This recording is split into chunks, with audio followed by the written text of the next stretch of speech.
9 საათიანი უწყვეტი საჰაერო განგაშის შემდეგ 20 აგვისტოს ღამით, ამ წუთებში უკვე 20 აგვისტოს დღისით, რუსებმა კვლავ შეუტიეს კიევს რეაქტიული უპილოტო აპარატები.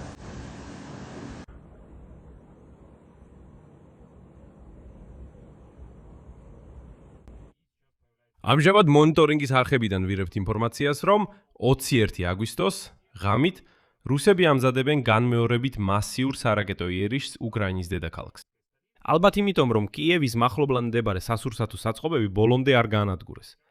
ეხლა სულ უფრო მეტი ინფორმაცია ვრცელდება 20 აგვისტოს ღამით რუსების სარაკეტო დარტყმის შედეგებზე. კერძოდ, მტრის ერთ-ერთ სამიზნედ იქცა მსხვილი სავაჭრო ქსელების საწყობები. კერძოდ, სასურსათო საწყობები. Сети фора и известно о том, что горят.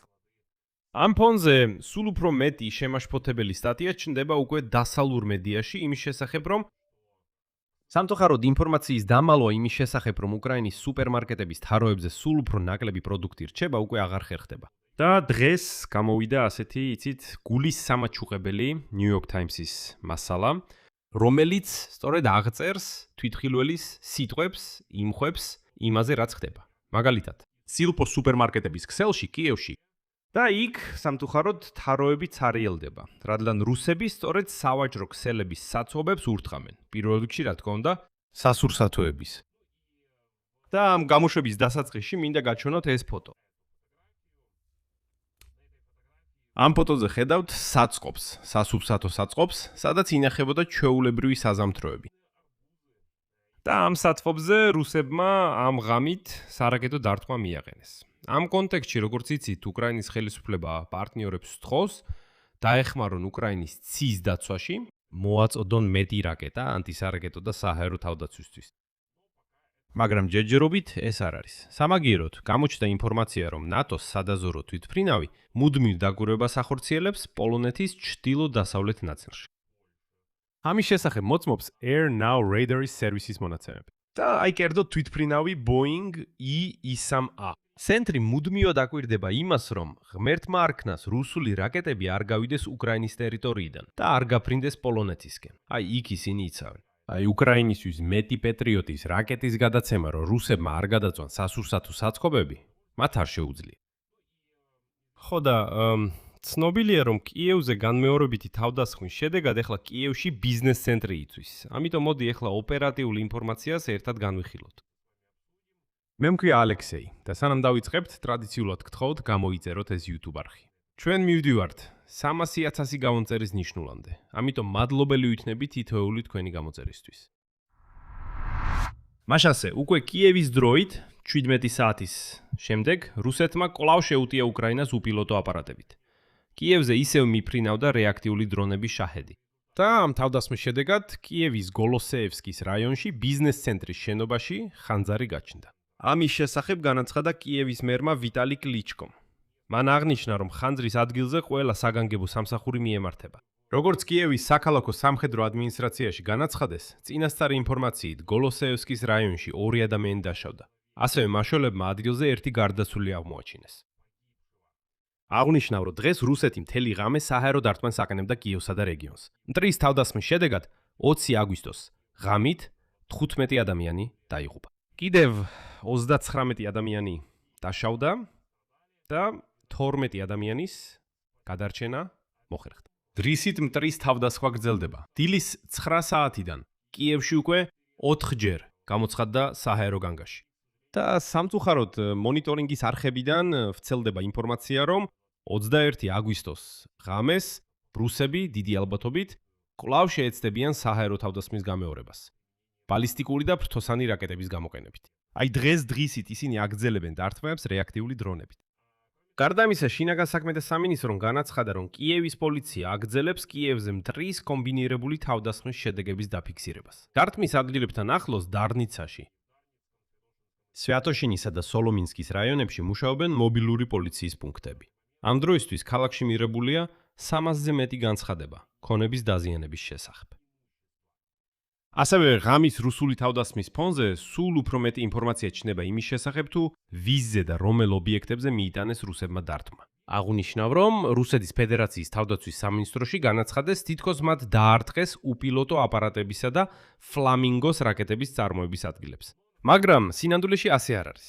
აღნიშნავ, რომ მასირებული დარტყმა რუსების მხრიდან დაახლოებით შუაღამისას დაიწყო. თავდაპირველად რუსებმა ბალისტიკური რაკეტები გაუშვეს კიევის ოლქის მიმართულებით. შემდეგ კი ფრთოსანი რაკეტები, ბანდეროლები და უპილოტო აპარატები გაფრინდა. კევდოთ საჰაერო ძალების განცხადებით, რუსებმა დარტყმისთვის გამოიყენეს ბალისტიკური რაკეტები: ონიქსი, ცირკონი, ისკანდერ M-ი, S-400. 36 ფრთოსანი რაკეტა, 1 ისკანდერი და 59. 8 ფრთოსანი რაკეტა კალიბრი, 2 ბანდეროლი და 168 შაჰედი. მათგან დაახლოებით ნახევარი რეაქტიული იყო. დრისითაც გააგრძელეს კიევზე ამ რეაქტიული შაჰედებით დარტყმა, რის შედეგადაც ბიზნეს ცენტრი დაიწვა. ეხლა კი ხდება ცნობილი, რომ საწყობებზე უთხრამდნენ. კერძოდ სუპერმარკეტების ქსელმა ფორამ განაცხადა, რომ მათ საწყობს მარტუსოვკაში, კიევის ოლქში, სადაც ახალ პროდუქტებს ინახავდნენ, მოხდა დარტყმა.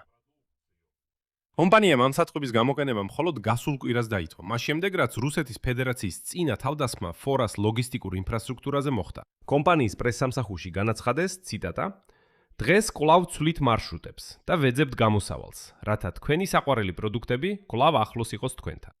ასევე ღამის დაბომბვის შედეგად რუსეთის ჯარების თავდასხმის დროს დაზიანდა ფრანგული კოსმეტიკური ბრენდის Yves Rocher-ის მაღაზიათა ქსელი. კომპანიაში აღნიშნეს, რომ მასირებული დარტყმის შედეგად დაზიანდა საწყობი, სადაც ქალებისთვის განკუთვნილი კოსმეტიკა ინახებოდა. სწორედ ამ ობიექტს ესროლეს. ამ ფონზე კომპანიამ დროებით შეაჩერა ონლაინ შეკვეთების მიღება და აღდგენითი სამუშაოები გრძელდება. გარდა ამისა, ნაკინის წარმოებელი კომპანია Fine Liodi იტყობინება, რომ რუსეთის ღამის დარტყმის შედეგად განადგურდა სადისტრიბუციო საწყობი კიევში, რომელიც ერთდროულად 13 ქალაქს ამარაგებდა პროდუქციით, განადგურდა ტონობით ნაკინი, აღჭურვილობა და ტრანსპორტი. ასევე კომპანიაში დაარწმუნეს, რომ უკვე მუშაობენ ალტერნატიულ გადაწყვეტილებებზე მიწოდების შენახვისა და ლობისტიკისთვის.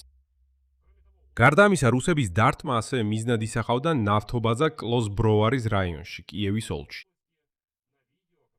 ვიდეოში, რომელიც კომპანიამ გამოაქვეყნა, ჩანს, რომ თავდასხმის შედეგად საწვავის რეზერვუარები განადგურდა.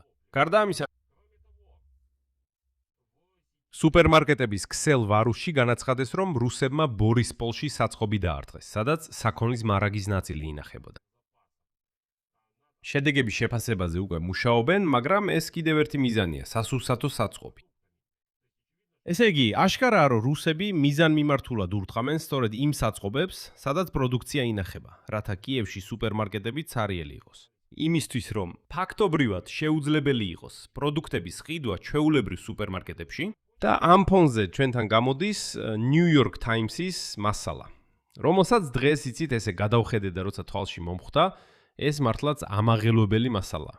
და როდესაც აიგითხავ, ხვდები ვისთანაც ვიბრძვით. ჩვენ ვიბრძვით ველურებთან, გაურეცხავ და გაველურებულ რუსებთან, რომლებიც თვითონ ვერ ცხოვრობენ მშვიდად და ცდილობენ სხვებისთვისაც გააფუჭონ ცხოვრება. აქ ბევრს დავციტირებ, რათა თავად ატმოსფერო გადმოწე. New York Times-ი წერს: მაღაზიებში ცარიელი თაროები უკრაინელებისთვის ახალ პრობლემად იქცა, რომელიც რუსეთის ფედერაციის ქმედებების შედეგად წარმოიშვა. ამ კვირაში კიევის სუპერმარკეტ სილპოში ცარიელი თაროების დამალვა შეუძლებელი იყო. არც პერლოვკა იყო, არც გრეჩიხა, არც კინოა და არც ბრინჯი. ასევე არ იყო საკმარისი მწვანე ხახვი და სალათის ფოთლები შეფუთვებში. ხოლო ქინძისგან მხოლოდ ერთი მარტო დაჭკნობილი კონა იყო დარჩენილი. ასე აღწერს სიტუაციას ამერიკული გამოცემა. დედაქალაქის მცხოვრებლები ძირითადი საკვები პროდუქტების ფართო ასორტიმენტის დეფიციტს შეეჯახნენ. ეს მოხდა რუსეთის ბალისტიკური რაკეტების დარტყმების გამო კრიტიკულად მნიშვნელოვან გამანაწილებელ ცენტრებზე. მინდოდა შაქრის ყიდვა, მაგრამ დავინახე, რომ არ იყო. იქ თელი გამყოფილება, რომელიც მთლიანად ცარიელი. არც კი მივსულ ვარ იქ. არ მინდა ეს უნახო და გული დამწყდეს. თქვა 67 წლის ნინა კივიჩუკმა, რომელიც სილპოში სატიდლებზე იყო. 5 აგვისტოს, როგორც გამოცემა წერს, რუსული რაკეტები მოხვდა მინიმუმ 4 საწყობს, ერთ-ერთი კომპანიის, რომელიც სუპერმარკეტებისთვის საქონელს აწვდის. დარტყმის შედეგად სერიოზულად დაირღვა რამდენიმე სავაჭრო ქსელის პროდუქტის მიწოდება. ყველაზე მეტად შედეგები იგრძნობოდა დედაქალაქში, თუმცა ისინი ასევე შეეხო სხვა რეგიონებსაც, განსაკუთრებით ზაპოროჟიეს. 20 აგვისტოს რუსეთმა კვლავ მიაყენა დარტყმა კიევის მახლობლად მდებარე სასურსათო საწყობებს. დარტყმები ხდება საჰაერო დაპირისპირების საერთო გამწვავების ფონზე. უკრაინა აძლიერებს თავის დარტყმებს რუსეთის ფედერაციის ტერიტორიაზე. ხოლო მოსკოვი სარგებლობს იმით, რომ უკრაინის საჰაერო თავდაცვა სუსტდება. ბევრი წლის განმავლობაში სავსე უკრაინული სუპერმარკეტები სიმბოლო იყო იმისა, თუ როგორც ცდილობდა ქვეყანა შეენარჩუნებინა ჩვეულებრივი ცხოვრება, მიუხედავად რუსეთის დაბომბვებისა.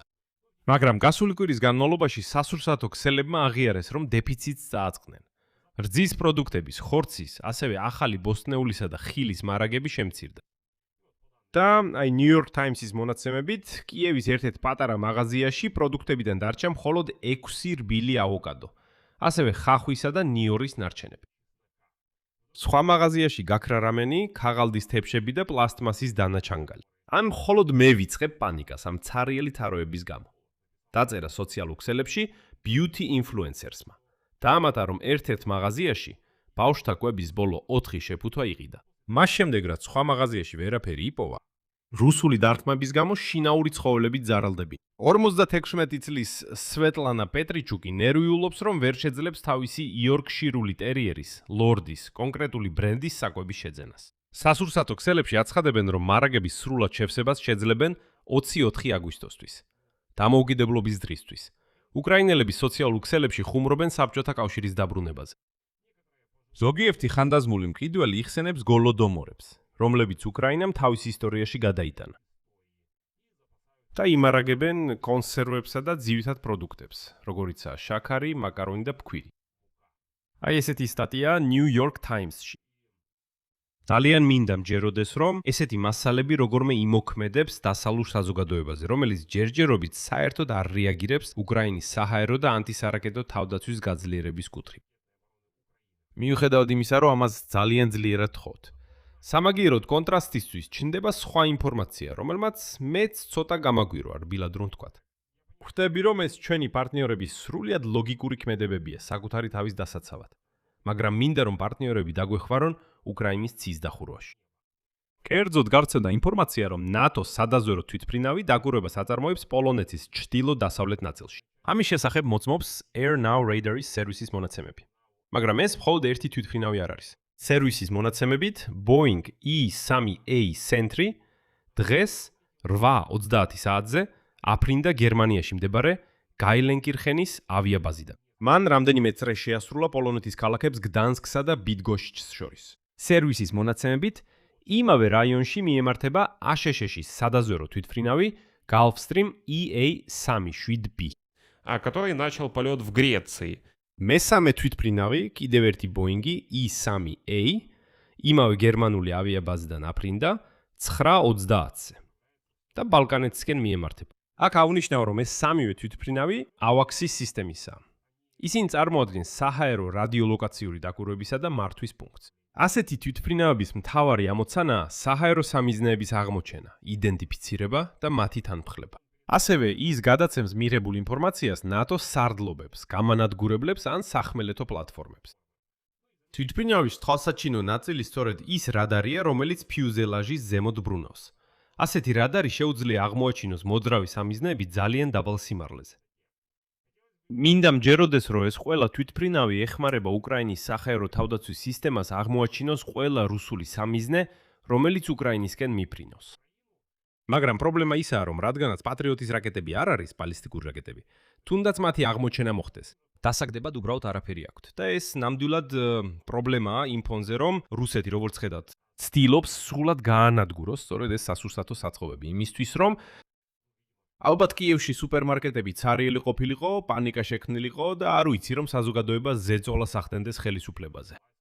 შესაძლოა კაპიტულაციის მიზნით. ანუ ერთ წინა გამოშვებაში სწორედ ამაზე ვსაუბრობდი, რომ პუტინი ვაბანკზე მიდის. იგი ხვდება, რომ თავად ომს დიდხანს ვეღარ გაუძლებს. მისი ეკონომიკა ვეღარ გასწვება კიდევ 1-2-3 წელს ომის. ერთი წელი კიდევ შეიძლება გაუძლოს, მეტი არა. ამიტომაც ცდილობს ვაბანკზე წავიდეს, დაარტყას ყველაფერს, რაზეც ხელი მიუწვდება, უკვე საერთოდ არ აინტერესებს ომის კანონები. თუმცა ის არასდროს იცავდა მათ.